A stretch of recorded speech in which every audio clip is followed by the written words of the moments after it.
Hey everybody, what's going on? It's it's PLD. And I'm Richard Eric Jarvie. Welcome to Class Action. Tell us all about it, Paul. Class Action is this show here. This is the one you're watching on the Action Industries YouTube channel, the home of all things Ben Bateman and Andrew Guy, whom we salute for giving us this little slice on the interwebs. Class Action is a show where we usually will take two movies, franchises, Hollywood personas, viewpoints, something like that, put them up against each other, and with the help of our five custom-made categories, we would decide which one is victorious in a battle against each other in what we usually call the Class Action Brief of the Week. But we're doing none of that today. None of it. Not one. We are throwing out the format completely, and we figured, should we just say why, just from like right now, what we were planning on doing and why we're doing what we're doing now. Well, if you look at the breed, look at the thing. We're supposed to be doing Outbreak versus Contagion, which is what Andrew and Ben actually did on the Action Guys last week. Obviously, it's a big topic of the discussion right now. We're all under some form of quarantine, so we thought those are two good movies that we could, pit back and forth. And we decided that, kind of like the middle of the week, we decided to go for it, and then we try to come up with our categories. And I started having problems. I kind of failed a little bit with our categories. I feel like you tried a lot and you pretty much came up with some decent categories, but something in my mind, something was incepted, this little idea that started growing, and I felt like I'm not feeling it because Outbreak and Contagion, they both talk about the virus and the disease, but they're really not similar in the genre at all. It's hard to compare and contrast. Yeah, and it just felt tough to compare them. So we figured, well, I figured it was actually made like 8 hours ago, this pitch, that we should do just top 10 Outbreak pandemic movies. I call it my top 10 quarantine movies list. That's good enough. That's close enough. No, we're going to change it. We're not going to have the brief of the week. Instead, we're having Class Action. Jury's out. 10 angry films. I like that pun. I just came up with it 5 seconds before the show started, so I'm pretty impressed with that myself. But that's right. So we're doing top 10, but before we get into our top 10 list, we are still doing some of our favorite games on here, like What Would Ed Harris Play? And we're not doing off the cuff because the top 10 list, it's almost like off the cuff because it was sort of, it's not off the cuff. I did everything at work. I did everything at work today, and so I really didn't have a lot of time. So I just kind of came up with my list and went, I like this. And I made some honorable mentions and things like that, but it wasn't as much like I didn't get a chance to go back and watch all these films. I did watch Outbreak and Contagion in preparation for this, so I think we will touch base instead of having our review like we sometimes do. We usually do a review if it's a new movie. I think we can touch base on those two movies since we definitely did prepare enough for them. You want to just talk about a few of them and then we can go into our next stuff? Yep. Actually, I had never heard of Outbreak before Ben and Drew mentioned it. Really? Yeah. No, I figured this, like Outbreak and Virus, were the same movie. I don't know why. I know. Oh, wow. You're right there. That comes up. Because they're very similar in vibe, but they talk about completely different things. Virus is like an alien invasion movie, right? I think so. I don't really know Virus very well, to be honest with you.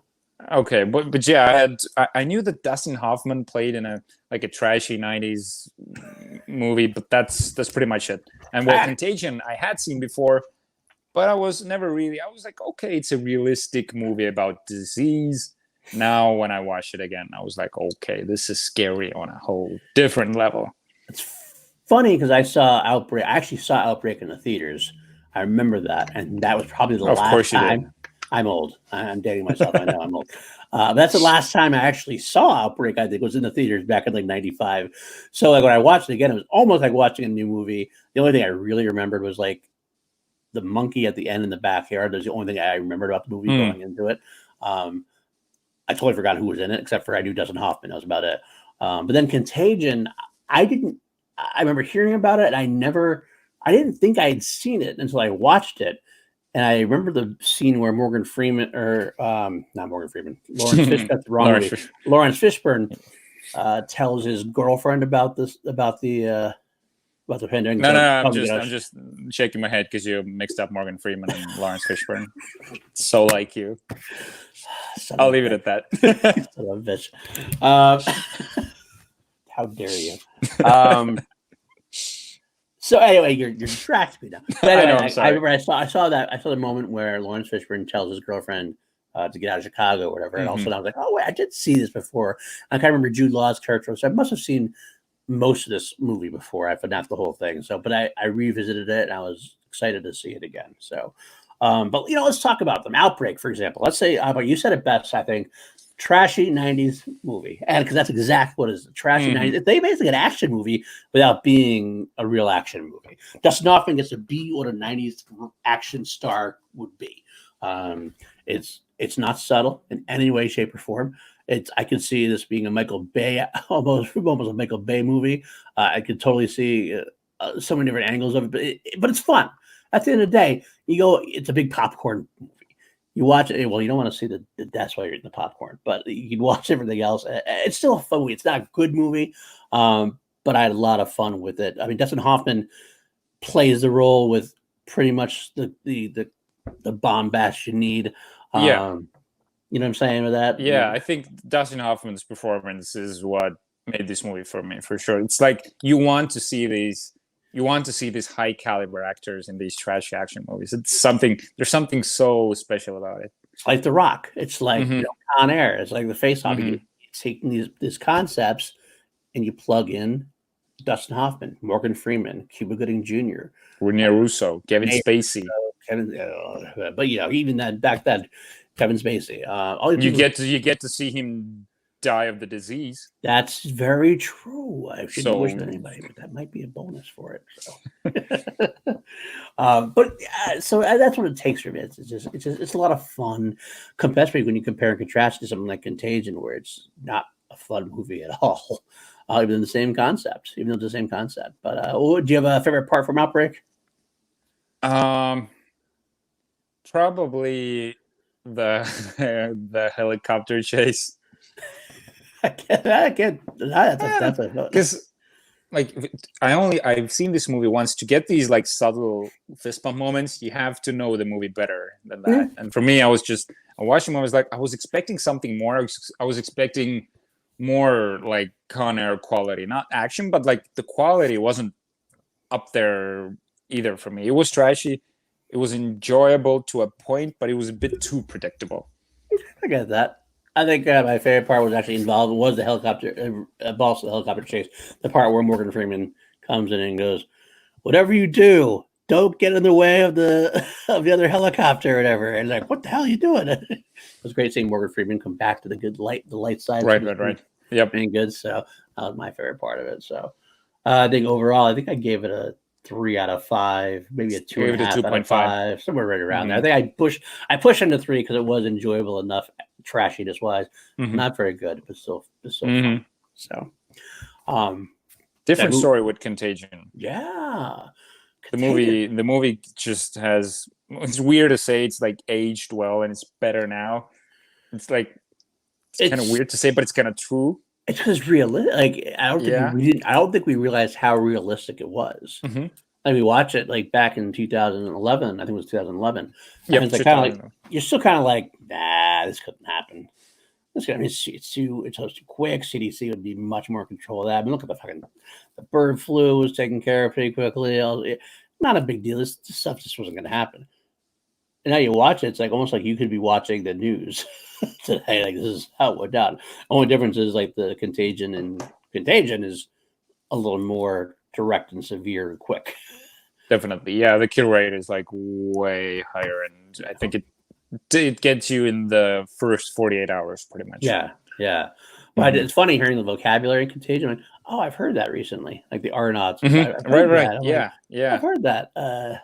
So. And they also had the fact that the bat met with the pig. Like the pig. Yep. The scary thing is the one bat had to meet up with the one pig out of like millions to make this happen. And the final scene when it all drops, and that is one of the coolest parts of the movie. And I think I forgot to mention it in my review on Letterboxd, but like after everything is done, then they go back, because the whole thing's like day 2, day 7, day 7, and then it's like day 1. They show exactly how it went down. And you're like, Holy fucking shit! How'd that happen? That's how it happened. Wow. Well, someone ate the bat in the real world, and that's how it happened. Apparently. What the fuck do we? What kind of world do we live in? I don't get it. But what are you doing? What are you doing? But the funny thing is, there's actually a great cast for Contagion as well. Crazy cast. Crazy cast. You know, you got Lawrence Fishburne, you got Matty Damon, you got Matty D. Judy. Maybe we'll make that a thing. I like Matt Damon a lot. Maybe make that class action thing. Matty D. It sounds Gwyneth. It doesn't. It sounds a little bit too much like Mater D. So maybe we shouldn't. But sorry, Matty D sounds a little bit too much like Mater D. Maybe so. Maybe we shouldn't go there. But I don't know. But anyway, Gwyneth Paltrow, Jude Law, Bryan Cranston. Right. Yeah. A lot. It's amazing. It's amazing how deep. A lot of Oscar winners. Yes. And of course, directed by the great Steven Soderbergh, who knows his way around the film. We didn't mention Kate Winslet. No, we didn't even Kate Winslet. Another great one. But that's definitely a far more serious. It was almost depressing watching it. Not depressing is the wrong word, but you're just kind of like you watch it, your eyes are open the whole time. You're just kind of like, it's good. It's a good film. And it's weird, and you want to watch it. And this ties into I read an article this morning about people watching movies now and why Contagion and Outbreak are at the top of all the lists. And it talked about, it was an article on The Guardian that talked about escapism entertainment versus, like, usually you think of, okay, now's the time people are at home, they want to like catch up on their TV shows, movies, whatever. So it seems natural with all the craziness that's going on that you want some escapism. You want to watch like your Star Wars, your Lord of the Rings, your whatever, Star Treks. But no, people are watching Contagion, people are watching Outbreak, people are watching pandemic documentaries. And it's so weird. It seems people actually want to expose themselves to these types of movies. And this is like, they call it exposure treatment in the article. And it's really interesting because I'm 100% on board with that. I have watched all these movies as well. And I want to watch these movies. Maybe it's the fact that the movies end on a positive note, usually. And you want to think there's like a positive outcome, even if the movie takes itself very seriously and is really realistic, like in Contagion. That's very true. I mean, you have the ending that's very positive, then they get through it. I mean, Matty Damon still kind of has that breakdown moment about his wife, but still overall it's a more positive ending than you would think was going to happen, given how everything was going. It's kind of like, I guess you got to lean into it sometimes. You got to lean into what's going on. You want to know what's going on in the world, and this is your way to kind of deal. It's almost cathartic in a way. I got Action Cats behind me every single time. He knows when I'm going to record. He's like, I'm going to get in that. He's like, hey, I'm. But well, I think I give Contagion. I want to say 4 out of 5. I really me too. It was really good. Maybe I might have even gone 4.5 out of 5. It was really well crafted. I mean, the only negative I had to it was that it was a little bit almost too much of a slow burn at times. The way like the vignette style, kind of like it almost was a little too slow at some points. But that's what you need for the realistic side of things. You got to kind of go that way sometimes. It's not about the flash; it's about the substance. But it does take away a little bit from the excitement factor. So, but overall, still very good. Very good overall. So. Yeah, but they were hard movies to compare for the brief of the week. So, but before we get into the brief of the week, I think we have your favorite game to play. Oh, it's definitely my favorite game to play. What would Ed Harris play? Oh, I love that guy. I love that picture. That guy. I love that picture too. And look at that one too. I like that one too. Ed Harris. And look at that one. And that one. And this is him in the Abyss. That one. The Rocket. All right. I feel on. We have to do an Ed Harris. I think we have to do class action Ed Harris at some point. That would be Ed Harris versus Tom Cruise. Oh God. Oh, whoa. Whoa.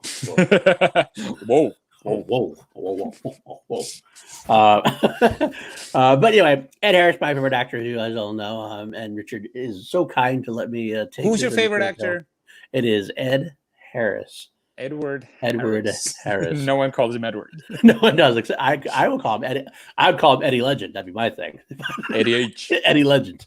But anyway, I always say this: he never mails in a performance. He makes every film better that he's in, even just by being there. He legitimizes a movie. It's like The Rock is a perfect example. Trashy script, not trashy script, but not a great script. It's not a great movie, but they get actors in there that play the part so convincingly that almost like an Oscar turn level caliber performance that makes the film better. And that's what Ed Harris does for almost every film he's in. He just adds a dignity to a film. So I like to say, well, how could Ed Harris make these movies better? What role could they play? Now, sometimes I replace them with I replace legend with a legend. So maybe it might just be a different take, but it'd still be kind of cool. So. Yeah, and sometimes we make up a character. It doesn't have to be a recast. It can just be a totally new character in the movie somehow fits into the story. Yeah, we did that last week actually with the Quiet Place and everything. It was kind of fun to do that. This week though, I did not do that. Actually, a lot of times I do both because I love figuring out. But this week I recast him as well because both movies are so stacked, so stacked. Where are you going to put a new character in there? It's almost impossible to fit. So we'll go first. We'll go to the Outbreak. I thought this was the easiest one, actually. I kind of, if you watched the Action Guys last week, I gave it away. They're looking, who could play the military bad guy in the film? And I was in the background of the StreamYard. I was like, Ed Harris. So Ed Harris has to play Donald Sutherland's part in this one. The mean general, the intense general who's not on the right side of the law at this point, really. That's got to be him taking down. He wanted to use the virus as a weapon. Where have we seen that before? Ooh, General Hummel again. Ed Harris needs to play General Hummel in every movie. It's almost like not Ed Harris every movie. It's General Hummel. Exactly. This is General Pete Hummel, we'll say. What would Hummel play? Every character will be a different first name. So this is Pete Hummel. That's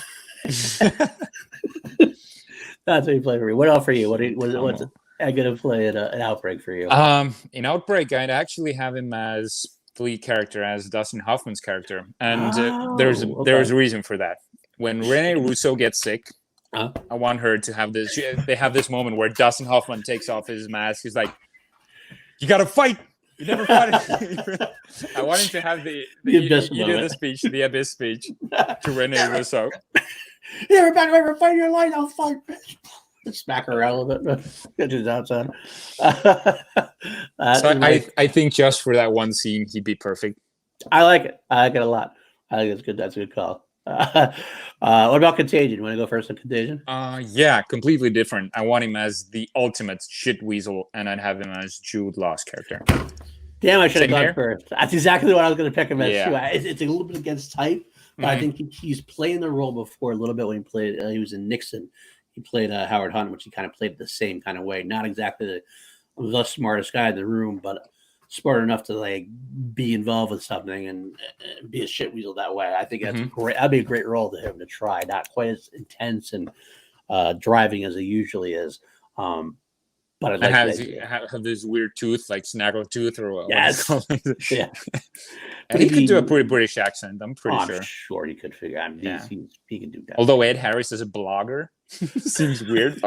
It does seem a little strange. He's a little older. The role might need to take a little step back on that. I mean, the other roles he could play, I guess. You could throw him in the Bryan Cranston. You always throw him in the military role. There's never a military role. He just like, you could throw him in there. He'll do that, no problem. Get Ed Harris. But there you go. But I think about trying to go outside the box. I think Jude Law is a good place to at least try and see what happens. I mean, you could throw him in the Matt Damon character. That'd be interesting, having him be the everyman. He's done that a few times too, but never doesn't get the chance to do it as much. But, yeah, I can picture him having the moment in the hospital. It's like, okay, so when can I talk to her? It's like, what are you saying? What happened to her? What happened to her? Yeah, exactly. Yeah, but he would go like way more angry with that. Oh, that doctor went through the fucking wall. All right, that's good enough for this week. So what would Ed Harris play? Thank you for indulging me as always. It's a fun time. So my pleasure. Instead of now, like you said, instead of doing our we had the class action brief for the week of Outbreak versus Contagion, throw it out the window. Jury's out. 10 angry films. We're gonna go through our top 10, a little bit off the cuff, but top 10 of the Contagion type movies that we're going to watch while we're locked down in our homes. I call him my Outbreak. Sorry, my quarantine movie. Top 10 quarantine movies. Okay. Because I don't have like. There are some zombie movies in there, which they're still virus movies, and I approach this that I won't put any limitations as to this movie has to be super realistic, but all the movies take the disease and the virus, the outbreak, very seriously. So there's no comedies in there. That's how I approach the list. It's kind of weird because, like I said, we did do it a little bit. I did try to do it a little bit last minute. I mean, threw the curveball at me, so I kind of had a little bit of trouble, like deciding what I was going to use. I didn't like think about too much about zombie movies. I kind of wanted to limit the zombie movies, but then like I started thinking about it. There's a couple in there like I really like that as a Contagion type movie. So there's a lot of zombie movies that take really seriously, like not in a trashy action movie way. No, absolutely, but and some of them even are in a semi-trashy action movie, but they still work. As far as the pandemic version, so it makes sense to do zombies. But I didn't want to do all zombie movies.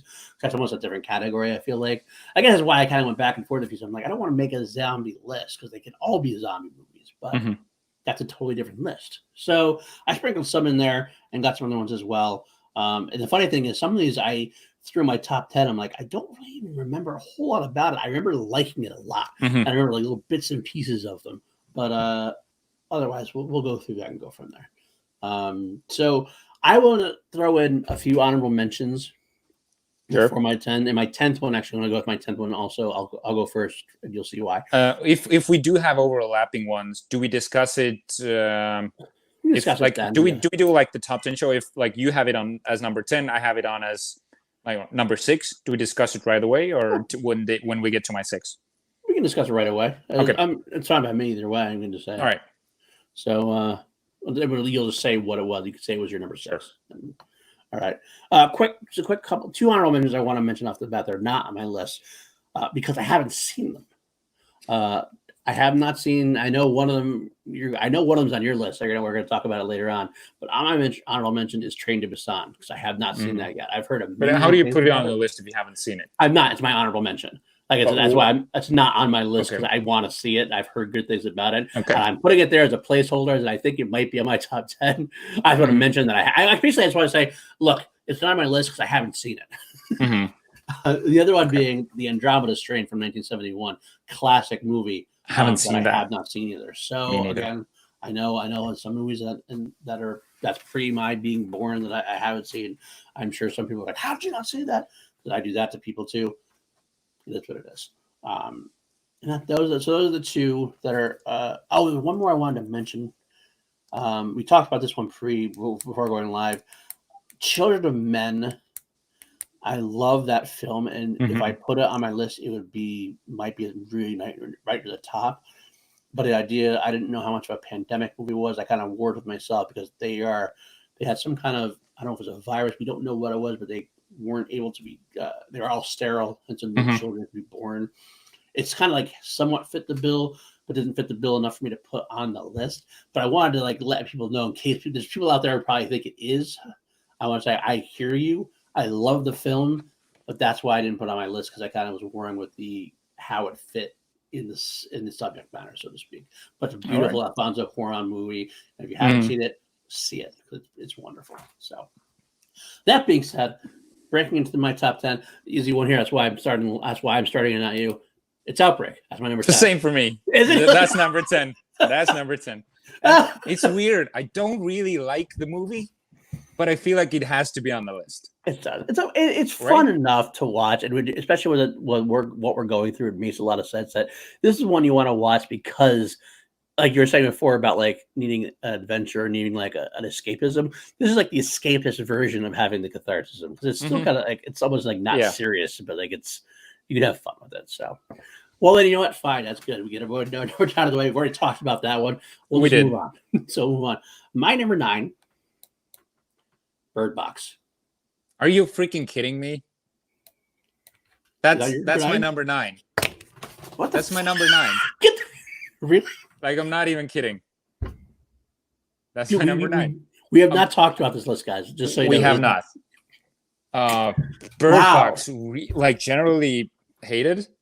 I think it's kind of like this hot. It came onto Netflix. Everyone watched it, but everyone said it's not good. I think what happened with it is that it actually came out. It was really hyped. Everybody wanted to watch it, and then a lot of people came to it after that, watched it, and was like, "Well, why is that so hyped?" It was almost like overhyped really quickly for a lot of people. Just the opposite for me. I was like, everyone hyped it. I was like, oh, this looks like a like an outbreak or like disease. It's not a zombie movie, like alien invasion movie, right? Because I think it's kind of an alien invasion movie. We don't really, yeah, it's kind of a weird, like you don't really get a whole lot. You get infected, and then stuff happens to you, right? Yeah, they don't really say exactly what goes down. It's kind of one of those things where you don't sometimes too much details would ruin the movie, so they kind of let it be vague enough that you're. It's like a lesser version of The Quiet Place, but like a Quiet Place, but a Quiet Place was like hearing this is seeing. Yeah. Yeah. There's a like this high concept in there. But it kind of came out. I think it came out like the same time too. I think that's what it was, or was close to it. Yeah, so pretty much.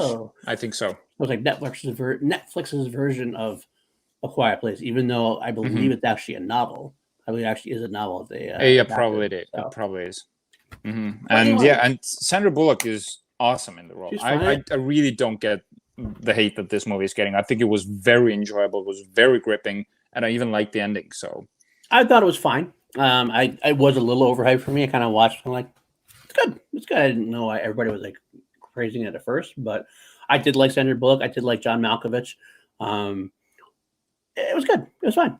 It could definitely be top 10. So I think it's definitely worth a watch. Don't expect a second coming or anything, but it's good. Mm-hmm. I think I get like 3.5 stars. I want to say maybe 3 stars. Same here. Yeah, that's exactly how we would rate it. Okay, so we both have both seen 10 and 9. So I guess you don't have my number 8. You definitely don't have my number 8 either. I know that because I cheated a little bit. I'm not gonna lie. I cheated a little bit. You put Shaun of the Dead on there, didn't you? No, I didn't put Shaun of the Dead. I actually put a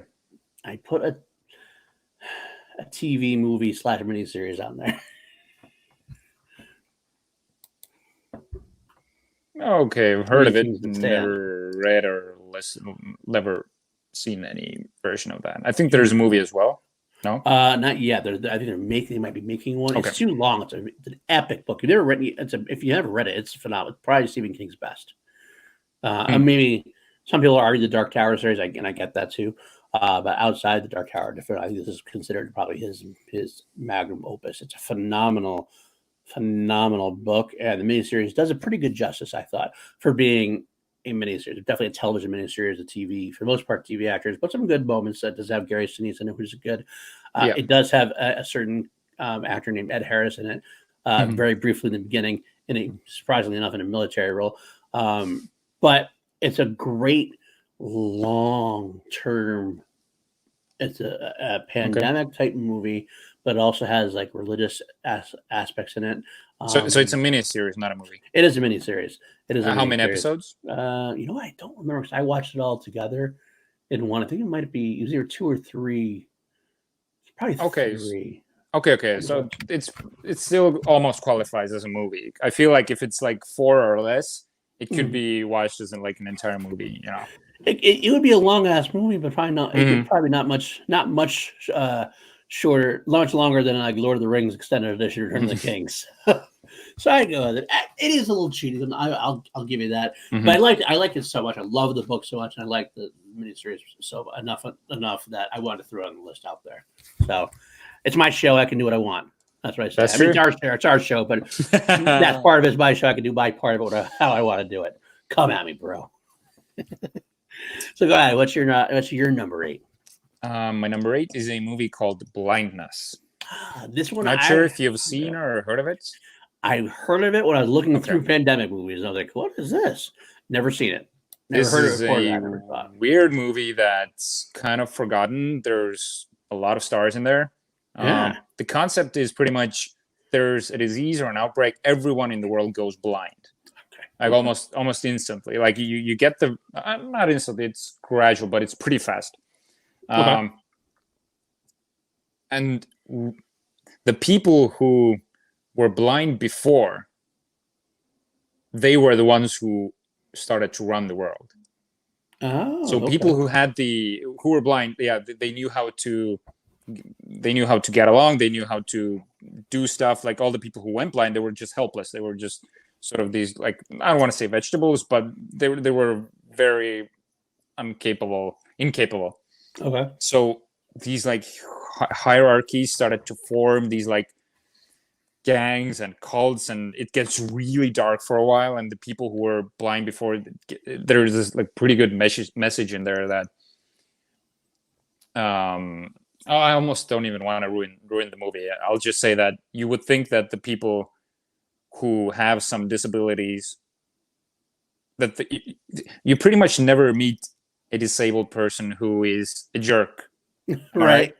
Right. But that movie like proves the gotcha. opposite in a way. And when it comes around, it kind of wraps up that thought pretty well. I don't want to ruin it. But it's a very original movie in that way, and it makes you think way more than your usual like disease or outbreak movie. So it's kind of a interesting watch. Fair enough. Okay. So that's your number 8. That's my number 8. I don't have that. Like I said, I would want to. I actually reading through it and your description, I probably will at some point watch it. It's pretty dark, and it takes itself very seriously, but it's an interesting watch. And Mark Ruffalo does a great performance. Fair enough. Okay, number 7. This is where I go with. I don't know. Dawn of the Dead. Okay, I didn't put Dawn of the Dead on there. I'm a Zack Snyder stan. I admit, I love Zack Snyder's films. A lot of people don't like a lot of his things he does. He's a very visual director. I love Zack Snyder. He's a great director as far as visuals go. He's amazing. I watch anything he does. There's not many movies of him that he's done that I don't like. So again, come at me, I guess. But this was a remake of the George Romero classics. But it's a very good action. This is one of the ones I meant. It says my action movie on the list. This is definitely an action version. It's got a nice cast of not any superstars. We got like Ving Rhames, you got Sarah Polley, you got Jake Weber, Mekhi Phifer, Ty. Was Frank Grillo in it? No. I almost remember that type of like a military or like a special unit type of guy in there. I don't remember. Okay, this is no. I know. I'm confusing it with Resident Evil. There's this, like the dark-haired guy that I don't remember his name. No, that's not a yes. I don't know. But it takes place in the mall. It's a very that's definitely a social commentary in and of itself. Snyder doesn't go into the commentary like Romero did, for example. But it's a lot of great visuals, unshockingly, because it's Snyder. But I remember being very impressed by it. Like being a totally different style of Dawn of the Dead than I was expecting. And I had a good time with it. So I put it on my top 10. Yeah, good pick. I've never been that into Dawn of the Dead, and I almost felt like it doesn't take it does take itself seriously though. It does. It's not a yeah, it works. I just didn't put it on my list. For some reason I need to rewatch it though. That's fine. I will too. I'm gonna do it as Zack Snyder watch through eventually. So okay, so that was your number 7. My number 7 is 28 Days Later. Ooh. Interestingly enough, I'm not a huge fan of this movie. I do like it. I'm pretty sure most people will put it as their number 1. It's still on my list. It's my number 7. For some reason, the movie makes me feel very uncomfortable, and that's not what I want from that type of movie. It almost makes you feel too real. The way Danny Boyle shot this, and sort of this editing and this feel of there's a like darkness, disease. Yeah, it's super dark and makes me feel very uneasy. Yeah, like almost hopeless. Spoiler alert! It's my number 2. Okay, that's how much I makes sense. It's very high on most people's list. Cillian Murphy's great. Brendan Meyer, Brendan Meyer, the kid. Brendan Gleeson. I'm throwing all these weird names in there. See, but Brendan Gleeson, that scene where Brendan Gleeson gets infected by the blood drops. Yeah, I remember. That's the one I. And he starts and turns to his daughter, and he's like, "Get away from me! Remember, I love you. Get away from me!" Oh, it's so heartbreaking, so touching. I will admit that the ending, the third act, kind of goes a little bit off the rails a little bit. You have Doctor Who as the bad guy and as the military form, but a little bit off the rails. But I agree with what you say. I think that's why I like it, because I do feel uncomfortable watching it. I think it gets me into the mood's the wrong word, but I enter that film's what they're trying to go for. I get that. It's very immersive. It is very that's a great word. Very immersive. So it's my number 2. I think it's where I think that I want to see a third. I saw the second one 28 weeks later, which was pretty good too. Actually, I think good for entering the franchise. I keep threatening to make a third one, and maybe 28 months later or something. I don't know. They should. I think they should. I'd love to revisit it at that point. So that's my number 2. So I guess now I should go into my. That was your number 7, right? You said so. That was my number 7. That's right. Okay, number 6. This is kind of a weird one off the beaten path. I'll be honest. This is one of those ones where I'm saying it's off the cuff. I don't remember a whole lot about the movie. Okay. But I remember watching it and loving it. Cabin Fever. Okay, that I haven't seen. And I've seen it. I've seen it on a lot of people's lists. I haven't seen that. What I do remember about it, it's kind of like if you take an old school horror film, like an old school like Friday the 13th style movie. It's kids in a camp, and they have a lot of sex, drugs, and rock and roll. But then the virus comes. Kids, sex, and drugs. Exactly. Teenagers, but you know what I'm saying. Like teenagers, like they're kids to me. I'm fucking an old man now. So. Just stop. I'm an old man. I'm kidding. I know, yeah. Let's keep it. But no, it's one of Eli Roth's first films. Some people love Eli Roth, some people hate Eli Roth. I dig what he does for the most part. This is one of his first films, I think, and before he went to like Hostel and stuff like that. But this was I think it was before Hostel. I think it was. But either way, I think it's a great fun film. I know they remade it like not too long ago. I was surprised that it was so quick for a remake. But I did enjoy this one quite a bit. So that's my number 6. Okay, my number 6 is, it used to be one of my favorite movies of all time. It's not anymore. It's I Am Legend. Oh, okay. And I do think that this movie qualifies way more than any of the other zombie movies. So this starts off, you get the backdrop, you get the explanation that they developed a sort of virus that fought the cancer cells that was supposed to better humankind. Right. And they talk about how the virus completely wiped off like 95%, I think, of the population. The other 5% turned into these like daywalkers, or not daywalkers, dreamwalkers or something. I don't remember what they call them exactly. And like less than 1% immune. So they pretty much stress from the get-go, this is not a full-on zombie movie, but this is a disease or a virus movie. And throughout the whole movie, Will Smith is looking for the cure. So usually these zombie movies are just about surviving. This is about curing humankind. Right. My number 4. I actually enjoy it quite a bit. Yeah. One of Will Smith's best movies, I feel like. One of his best performances, absolutely. Yeah. The scene with the dog is heartbreaking. Oh, no. Yeah, very much so. So heartbreaking. I can't even watch it. I'm like, I got to turn away. It's funny how dog deaths can be worse than human deaths. Oh, they're definitely worse. See, it's the innocence factor, I think. But a lot of goodness that comes in. There's a lot of good action sequences, some good horror sequences. And Will Smith is a great performance. So I haven't watched it in a while. I would like to revisit it at some point. It doesn't hold up very well because the creatures, the CGI is pretty bad. Is it bad? So if you can forgive that, the movie's still awesome, because I feel like the first half of the movie it's really enjoyable. You see him like driving around with his like Mustang, he's hitting golf balls off the bomber. I don't know if it looks fun almost. it kind of does. It's like, you get into this world, it's enjoyable. Then you see his world starts to unravel with all these things that go down. So I think it's a very enjoyable apocalyptic movie. The first half, at least. We'll go with it. Apocalypse. It's a fun time. It's a fun time, man. It's fun time, man. Right. Let's see. So that was your number. My number 6. Number 6. Okay, so number 6. Okay, so go number 5 now for me. World War Z. My number 2. Number 2. It is a great film. Almost had it as number 1.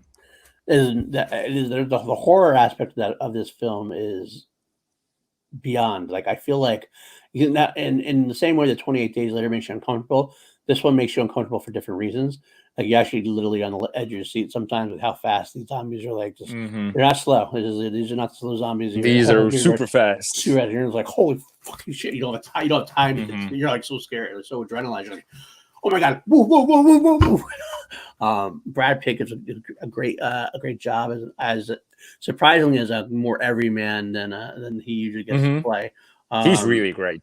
It's a great performance by him. This is where he starts. I think this is where he starts really digging in and being comfortable as Brad Pitt, if that makes sense. But yeah, it's a very fun movie. I like it a lot. It's fun in that exciting, actiony horror kind of way. Yeah, it's very visual. There's a lot of huge set pieces. I think my favorite parts when they go to Israel and they have these walls that are like they built the walls before everyone else did. They have this really cool explanation why they did it. It's like we've gotten warnings before, we've ignored them. Now we heard the word zombie and we built these walls. It's so ridiculous, but you understand it anyway. Absolutely. and how the zombies like start like piling on each other, like climbing up the walls. These are really cool visuals. But they never really break the vibe of this still feels real and grounded in a way. I get that. Yeah, I get that. To a degree. Yeah, absolutely. I know they've been threatening to make a sequel for a long time. I'm like the only one that's clamoring for it. Brad Pitt is too, I think. He really Avatar 2 and World War Z. I'm like so on board. Make it happen. Everyone else disagrees with me. I would like to see a sequel. I wouldn't mind seeing a sequel at all. It just seems like it's almost like it's ever going to get made. I don't know. It keeps like getting pushed back. And they almost had a Fincher. I know. That would have been a cool thing to see. Yeah. But alas. But yeah, it was supposed to be a very different movie. Also, the book actually has the part where the plane crashes and they go into the CDC building, I think in Wales or something, where they discover the almost cure. You know, they inject them with disease and they become camouflage. In the book, it was actually that Brad Pitt's wife and kids were sent to a Brad Pitt was sent to a concentration camp in Siberia and Russia somewhere. He was stuck there. He was fighting his way out, trying to get back to his family. So I hope that when they make the sequel, they kind of tie in that storyline because the book is actually pretty damn good. So extremely different. It is. The book's done in like the format the book is done at isn't a film format. It's very much. It's almost like a documentary. It's documentary, but it's all like in little vignettes and it was all like little slices of things. Honestly, I actually haven't read the book, but I've read so much about the book. It's done like I read it. I was shocking. I read it afterwards, and there's no through storyline. It's not like a storyline of like from A to Z. It's just like so. It's not about Jerry. It's like he's partially in there, but it's not. It's always like little story. They take basically these little slices of the outbreak and from different viewpoints, and they put it all together. It's kind of a weird mashup. Honestly, I think I'd almost have to read it again to really appreciate it because I was kind of like, this is not what I saw. Really, it's totally it's almost like it was a name only, almost like an alternate universe type of version of it in a way. It's hard to explain exactly, but again, I watched the movie and read the book a while ago, so I do remember being like surprised at the stark differences in the novel, but. So it's a big world. They could return to it. There's a lot of more stories to make. Absolutely. So that was your number 5? Yeah, that was my number 5. My number 5 is 12 Monkeys. Is that your number 1? It's my number 1, and I'm gonna break with the rule that we just had. I'm gonna wait. I'll talk about mine number 1. This is my number 1. All right, then let's wait. That's what I wanted to do before. If someone has it higher, we wait. Okay. I figure I was just do for number 1s, but I'd rather discuss it together. Okay, that's fine. All right, then we'll go on. Number 4 was I Am Legend for me, so I'm going to number 4 for you. My number 4, Dawn of the Planet of the Apes. This is the one you told me about just before we got on the air. So I had to look for the posters and everything else. This is definitely a virus movie. Rise of the Planet of the Apes starts off with this disease that starts wiping out humankind, and the world gets taken over by the apes. Sure, the main plot or topic is people and apes trying to, not really trying to apes take over, but it still feels to me, at least the first movie, is very much rooted in the outbreak and pandemic theme. So, and I tried to think of which movie is the best out of the new trilogy, because I've seen the Tim Burton, Mark Wahlberg vehicle, which actually I kind of find it pretty sweet in a weird way. You might way. be the only one. Yeah, I know, it was so enjoyable. I remember watching it at the cinema. Never saw it. It's really cool. It's a cool action movie. I've never seen the older ones, but Dawn of the Planet of the Apes was definitely the best of them, the most action oriented. Right. I feel like the Caesar storyline with, I think Koba was it Koba? Yep. Yeah, from Warrior. Yep. Yeah. Kurt Angle. Yeah. No, I love those films. I love all three of those films. Those three films are phenomenal films. I'm almost like they're making a sequel now. Like it's like almost like a.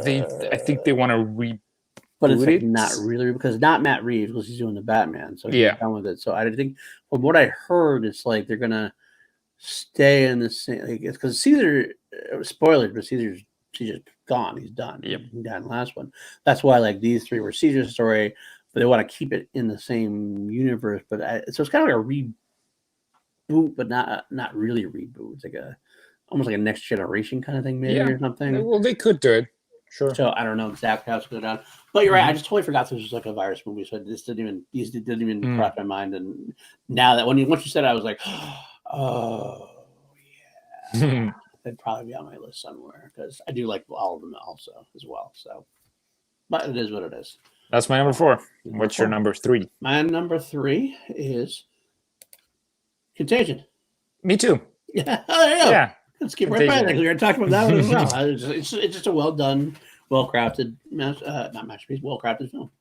If we were talking about realistic disease virus movies, no zombie movies, this would be number 1. Right. Fair enough. Absolutely, it would be number 1. Okay. All right. The number 2 for me was 28 Days Later. So and for me, World War Z. World War Z. So now, I guess we'll say, what's your number 1 then? My number 1, surprisingly enough, I just watched it for the first time 3 days ago, is Train to Busan. This is what I hear. This is all about what I hear.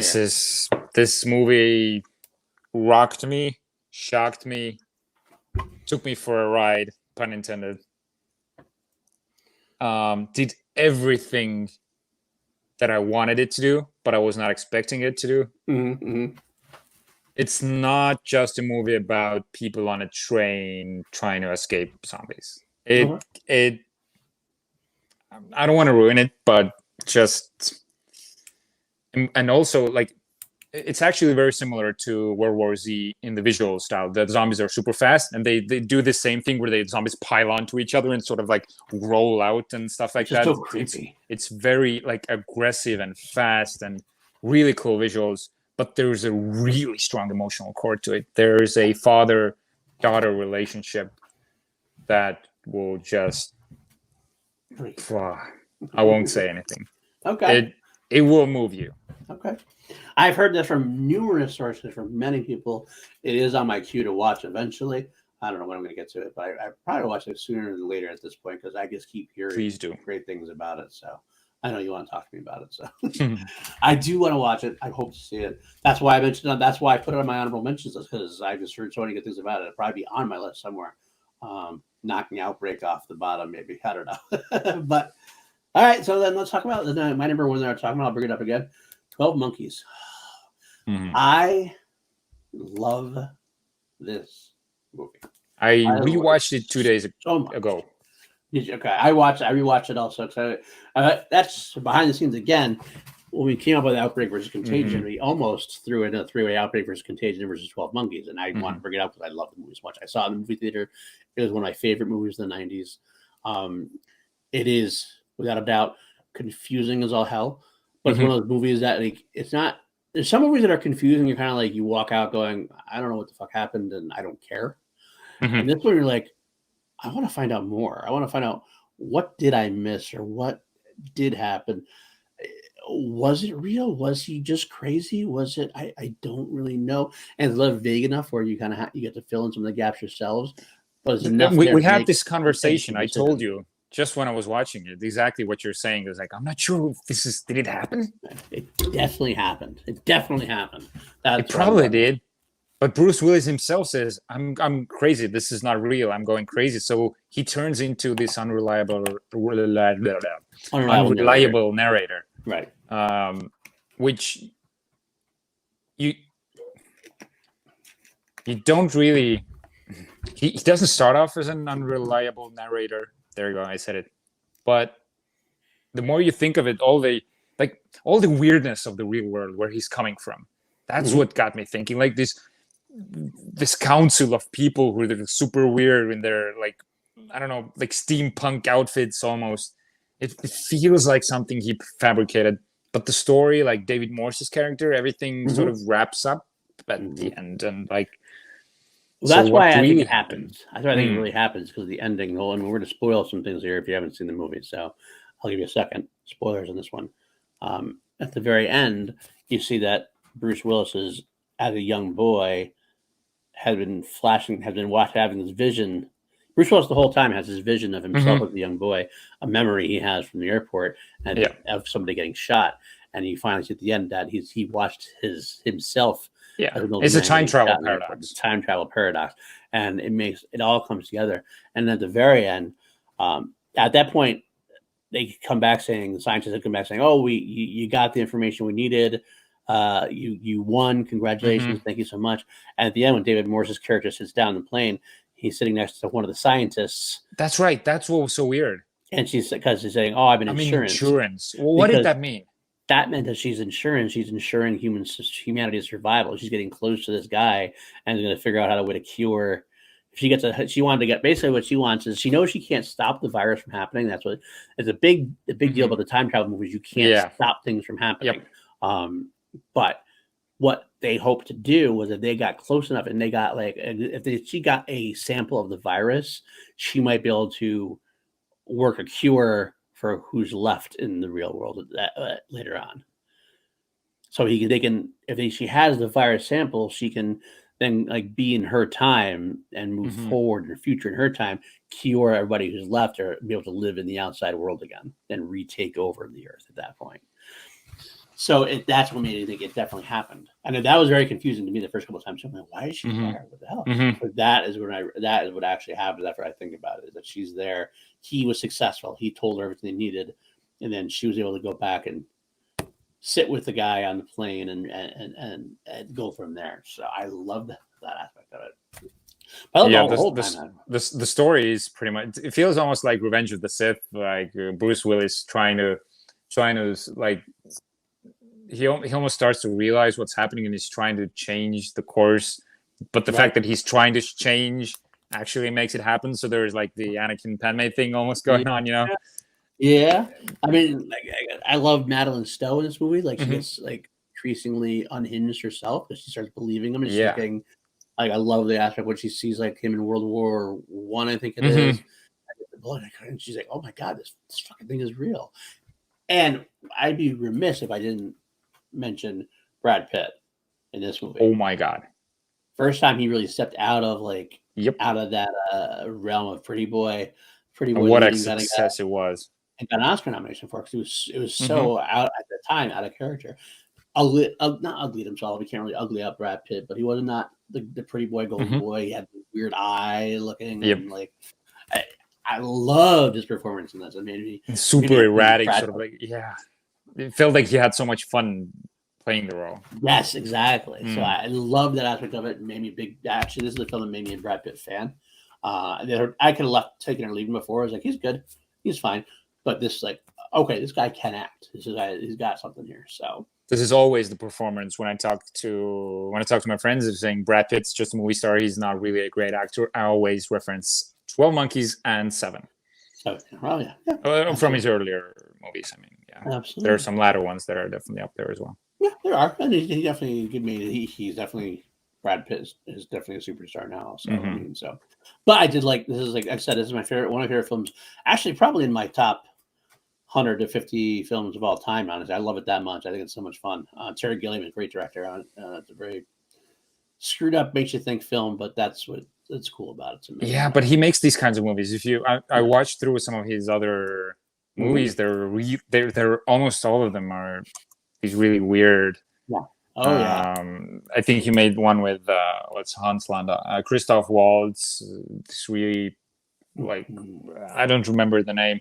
Something like I can't even discuss. He makes super weird, like science fiction-y, psychological movies. Yeah, Adventures of Baron Munchausen. He's made that the one Heath Ledger's last movie, Imaginarium of Dr. Parnassus, where like he had to have a bunch of people in there to play Heath Ledger, or whatever Heath Ledger role. He can always do anything he wants in his films. He's got such an imagination he can make it work. He's from Monty Python, which is always kind of a funny thing. It's crazy. Yeah. Right? But I loved it. I loved him in it. So anyway, that's my favorite Outbreak movie. Even though the funny part about it is one of the reasons I had to hesitate a little bit is that you don't actually see the virus or the outbreak. You only see the aftermath and the beforehand. You don't see anything about the actual. Yeah, it feels more like a time travel movie rather than an outbreak movie. But I think it still qualifies. So I mean, it's reason why it centers around a pandemic. So I'm going to go with it again. Our show, my part of the show. I'm going to say fuck it. I'm doing it. Come at me. So. That's right. Well, that's it. That's our show. We went out, like I said, we got off the, that's the jury's out. 10 Angry Films. We went off the beaten path. Something we might do more and more. I know I'm only 17th episode, maybe a little bit off the beaten 17th, path. I think. Yeah, I think it's 17th.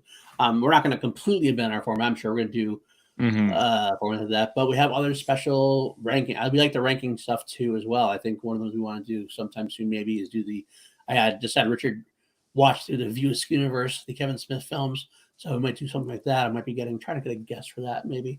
If they'll have me, if they'll be on our show. And there's stuff coming up too. So a lot of definite times where we're just going to do our format. We might not do our format. It's going to be whatever we want to do. So I think we just have to enjoy ourselves and talk movies. I feel like it works out. I think so. It works well. I had a lot of fun this episode. So me too, man. This time. So watch Train to Busan. I will. Not just you. Everyone, watch it. Okay. And watch 12 Monkeys if you haven't seen that either. Where can they find you, REJ, Reggie? Richard Eric with a K Jarvie on Facebook and Instagram. And go follow Action Industries on Instagram as well. Okay. I am at Paul_Denuzio on Twitter.